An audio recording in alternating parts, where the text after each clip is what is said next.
Graça e paz, eu sou o diácono Luiz Silva, estamos começando um projeto que nós estamos dando sequência de estudos produzidos para a Web Rádio Timbaúba Gospel, a sua rádio evangélica. Lembrando que o conteúdo completo ele está lá no YouTube, no canal Luiz Silva Timbaúba, também no Facebook Luiz Silva Timbaúba, no Kawai, Irmão de Obra, ou melhor, Irmão na Obra. Quem tem o aplicativo do Kawai, né, tem lá, é só digitar Irmão na Obra, que você vai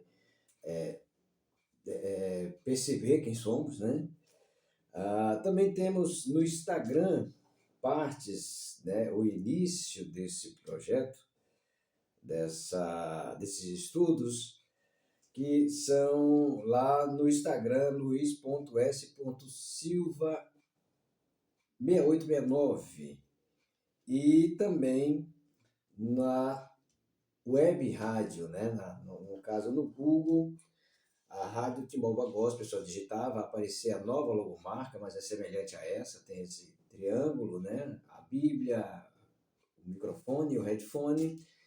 E também tem na Rádiosnet e outras plataformas. Digite Rádio Timbaúba Gospel e você vai ter acesso a 24 horas de louvores, menos nas segundas, quartas e sexta-feira, onde nós estamos apresentando o programa a partir das 16 horas, programa Tenho uma Palavra para você.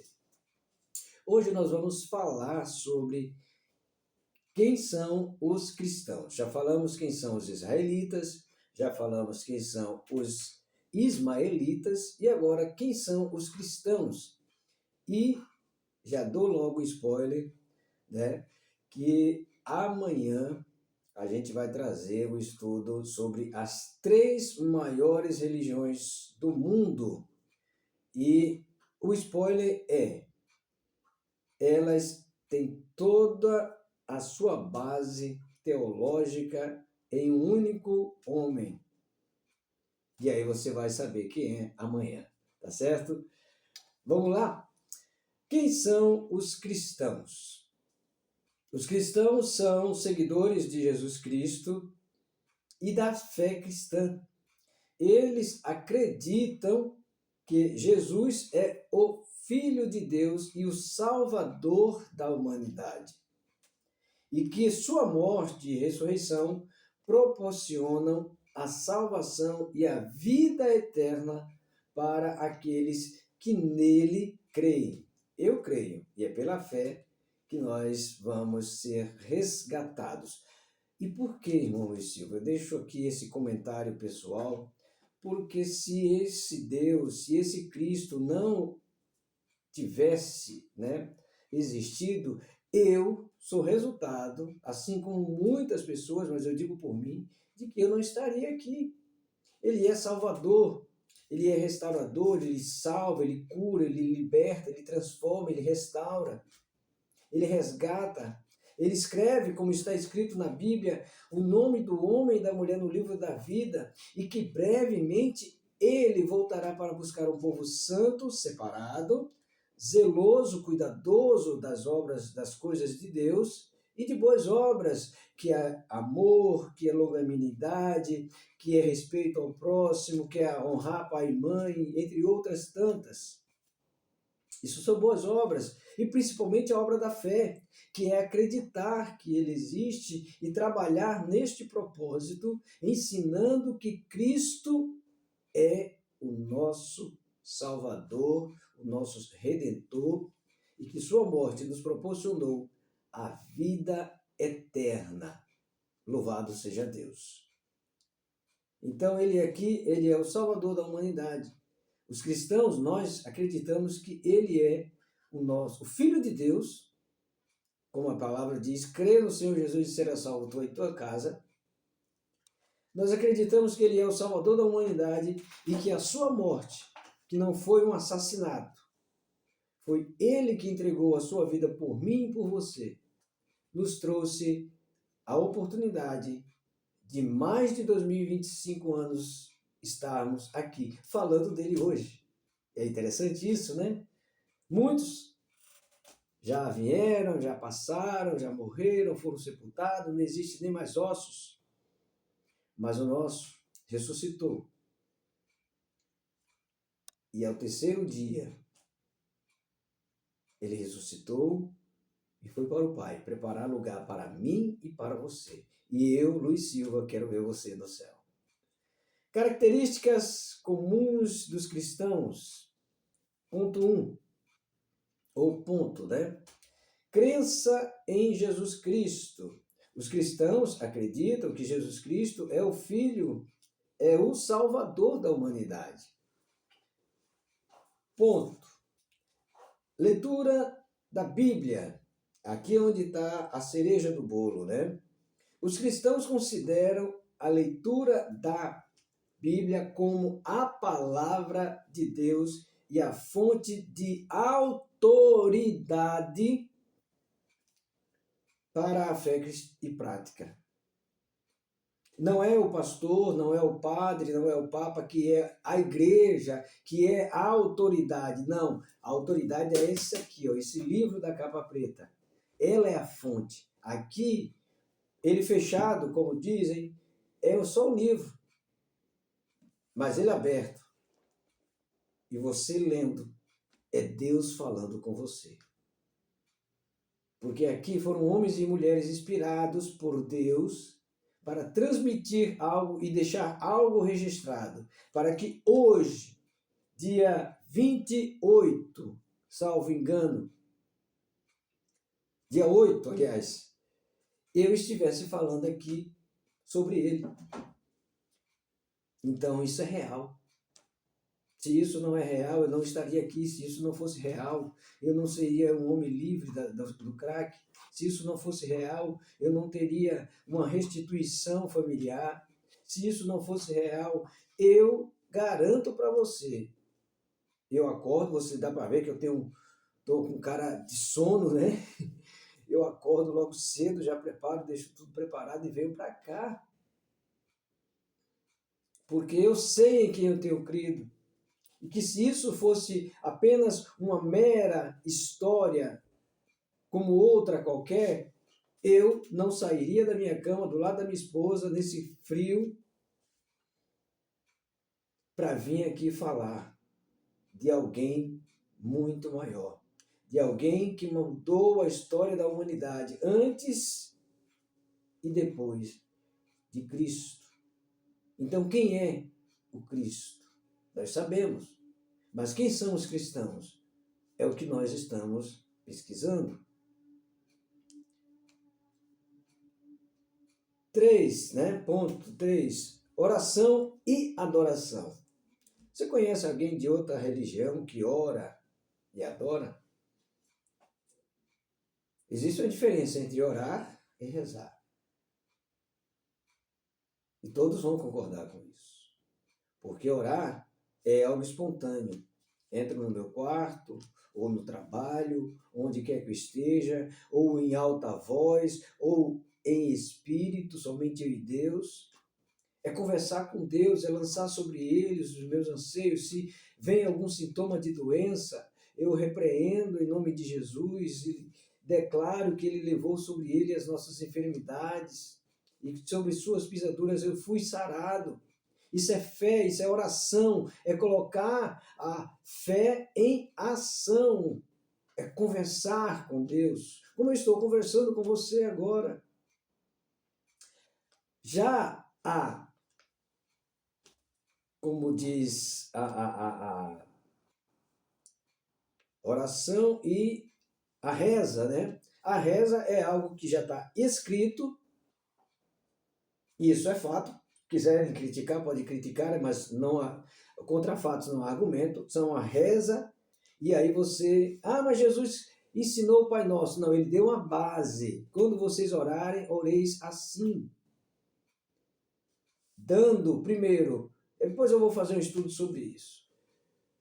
Dando primeiro a honra e a glória a Deus, e depois você vai descendo, né? Ou pondo tópicos. São tópicos, melhor dizendo. E o último termina dando a ele, voltando novamente para ele, toda honra, toda glória, todo louvor. Ele ensinou que ali na oração a gente deve incluir perdão, pedir perdão, assim como nós devemos perdoar a quem nos tem ofendido. Ele nos ensina na oração que devemos agradecer pelo pão, devemos orar pelos outros.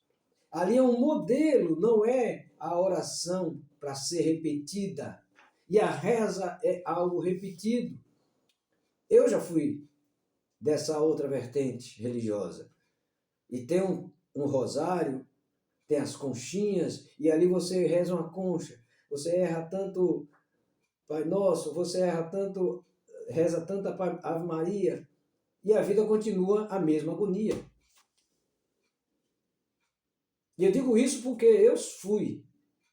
Mas quando eu conheci a verdade que liberta, quando eu passei a ler, a deixar o pastor falar, mas pouco absorver, e qualquer coisa que eu duvidei, eu vim buscar aqui, o Espírito Santo me revelou.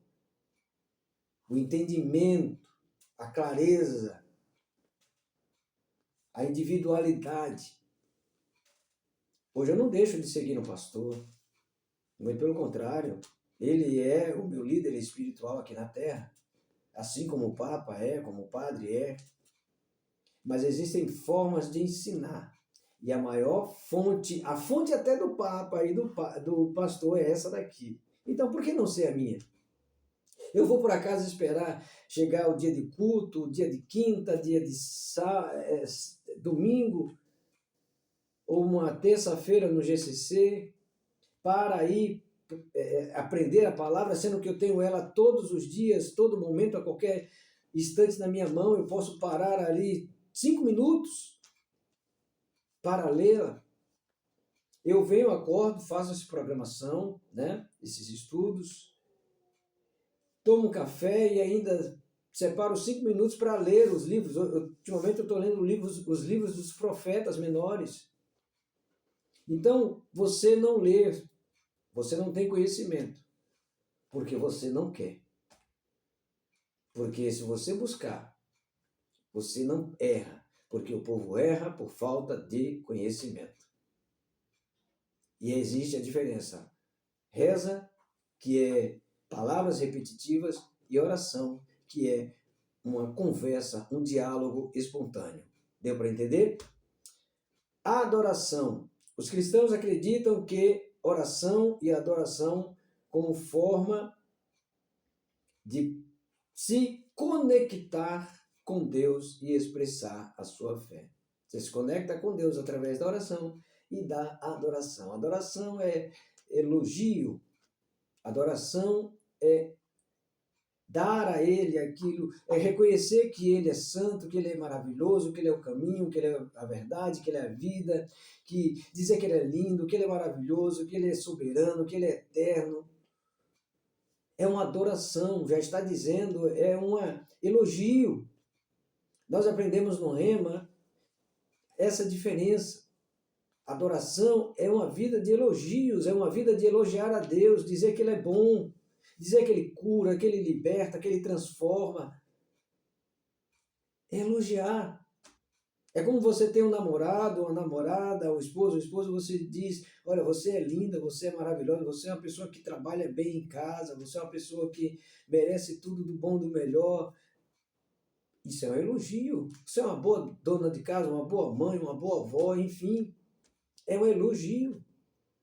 E com Deus não pode ser diferente. Ele também é adorado através desses elogios e Ele gosta disso. Porque vê que você reconhece que Ele é Deus e tem esses atributos. Diversidade dentro do cristianismo.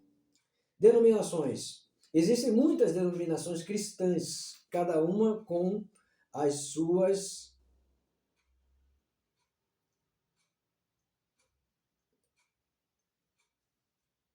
aqui.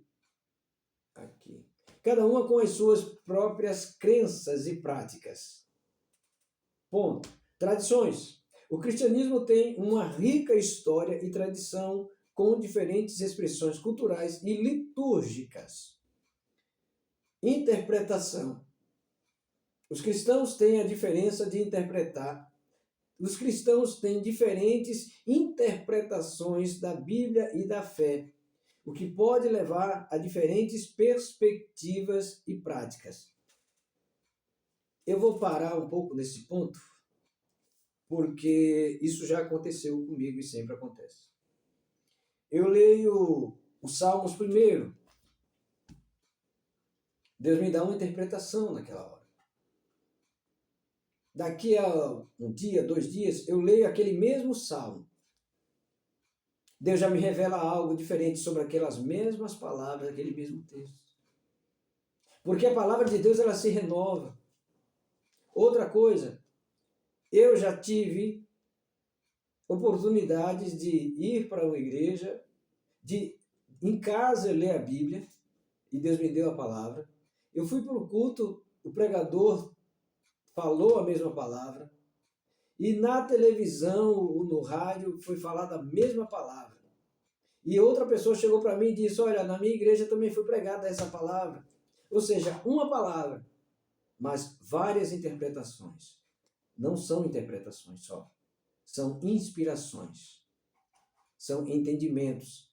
Cada um, às vezes, tem um conhecimento, outro parou para estudar, igual eu faço, outros pararam simplesmente, leram, outros se consagraram, jejuaram.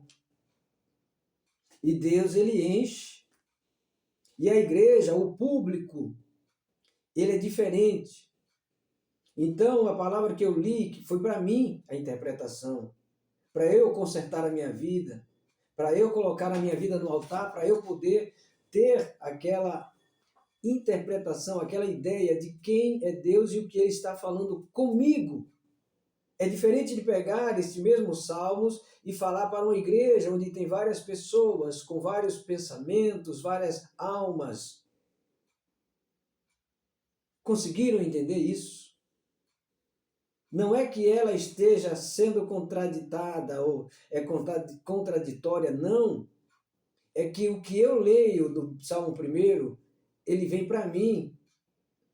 E quando nós lemos e ministramos o Salmo 1 na igreja, são para várias pessoas. Quando você lê esse salmo na rua, também são para outras pessoas. Enfim, é o público, é o que Deus está querendo falar sobre aquela base, sobre aquela base para as pessoas de diferentes culturas, de diferentes, digamos, credos também, que estão ali naquele culto e precisam entender. Jesus falava para multidões, como também falava para os seus discípulos.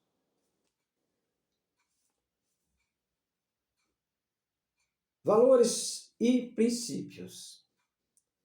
Amor e compaixão. Os cristãos são chamados a amar e cuidar uns dos outros, semelhantes, especialmente os pobres e os necessitados. Perdão e misericórdia. Os cristãos são chamados a perdoar e mostrar misericórdia com os outros, assim como Deus os perdoa. Justiça e igualdade. Os cristãos são chamados a lutar pela justiça e igualdade, especialmente para aqueles que são marginalizados e oprimidos. E aí eu faço uma comparação, não, faço aqui eu conheci, porque muitos já se foram e eu estou de pé, pessoas de diferentes, digamos assim, de áreas marginalizadas, e aí você subentende, e eles respeitam as igrejas, eles respeitam os crentes, eles respeitam até aqueles que estavam ali fazendo as coisas erradas contra a lei. E quando a pessoa diz, olha, eu não quero mais viver nessa vida, eu fui para a igreja, eu me converti, o único aviso que eles dão, tudo bem, você está liberado. Agora, se você sair da igreja, se a gente vê que você está lá de fachada, Se a gente vê que o que você está fazendo é enganar o pastor, os irmãos da igreja, aí você vai ter que conversar com a gente. E aí a conversa não vai ser só em diálogo, não. Primeiro, não se engana a Deus. E segundo, não se engana aos marginais. Então a igreja, ela acolhe. Se você tem uma passagem policial, né, tem um BO, tem uma ficha da polícia, para você entrar em uma empresa, talvez você nem entre. Mas na igreja você entra. Se você é um mendigo, você é olhado de maneira desprezada, mas na igreja ela te acolhe. Se você é alguém que ninguém dá valor, na igreja nós te damos valor. Por isso, aqui deixa bem claro, justiça e igualdade. Todos são iguais perante Deus, não somente perante a lei dos homens. E todos fomos justificados por Cristo. Os cristãos são chamados a lutar pela justiça e igualdade, especialmente para aqueles que são marginalizados ou oprimidos. Esses são os cristãos. O resumo, né, do que são os cristãos, tá? Então, as fontes. A Bíblia, né, que é a nossa maior fonte, a primeira. O Google, que a gente pesquisa. E a inteligência artificial, que nos auxilia muito. Autor, Diácono Luiz Silva, para a programação que era para o dia 2, mas hoje está saindo dia 5. Esses dias eu passei um pouco focando em uns tratamentos, né, de saúde. E graças a Deus estou melhor. E estou firme de pé. Às vezes o inimigo vem tentar me fazer parar com doenças. Mas quando eu leio aqui e vejo que Jesus levou sobre ele as dores, as dores e enfermidades, eu falo não. Então, Deus é bom. O que está em mim não é meu, não me pertence. Então, eu vou correr atrás. E tem coisas que a medicina, Deus deixou aí, o pai da ciência deu um pouco desse entendimento para a medicina. Então, essa é a atitude do cristão. Aquele que tem a mente aberta, não aquele bitolado. Não, Deus vai me curar, Deus vai me curar, Deus vai me curar sim. Ele cura. Cristo é aquele que cura. Mas isso é fé. É acreditar. Mas a fé, aliás, não é nem fé, isso é esperança. A esperança é que vai. A fé já é. Eu já sou curado, eu já sou liberto, eu já sou transformado, eu sou restaurado, eu sou resgatado. Mas e as obras? É eu ir pedir oração para o pastor? É eu orar em casa? É eu pedir oração para minha esposa? Ou no mais, como todo cidadão, ser humano, procurar os especialistas. E Deus me traz à memória que Lucas era doutor. E por que Jesus andava com um doutor? Por acaso Jesus... engraçado, né? Vamos brincar um pouco assim com essas meditações. Jesus curava, onde ele passava, cegos passavam a enxergar com lama, né? Com lodo, com cuspe e terra. Curados eram, né? Aliás, coxos saíam andando, mortos eram ressuscitados, o extremo, né? Mulheres eram libertas do fluxo de sangue pela fé ao tocar em Jesus. O cego Bartimeu, enfim, tantos. Mas a sogra de Pedro estava doente. Por que Jesus não mandou Lucas ir lá e falar, Lucas, a sogra de Pedro está precisando de um medicamento, vai lá. Mas Deus pôs ao lado do seu filho, Jesus, um escolhido, chamado Lucas, salvo engano o nome, mas que era doutor da área da medicina. Não, ele não tinha um doutorado como temos hoje, não, ele era um médico. talvez aí para mostrar que a medicina e as obras de Deus andam juntas. E eu tenho uma palavra para você para encerrar. Hoje, você que estiver vendo esse vídeo, que está há tanto tempo esperando por uma cura, se Deus ainda não curou, é porque você vive na esperança. Mas se você vive na fé, a fé ela também tem obras. A fé já é, mas ela também tem obras.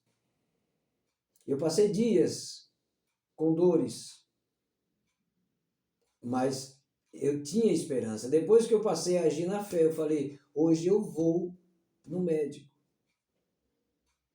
E olha eu aqui, a dor que eu estava sentindo ontem, graças à medicina criada pelo homem, que foi criado por Deus, eu estou melhor. Nem lembro mais da dor. Isso é fé. Isso é ação. E assim vive o cristão.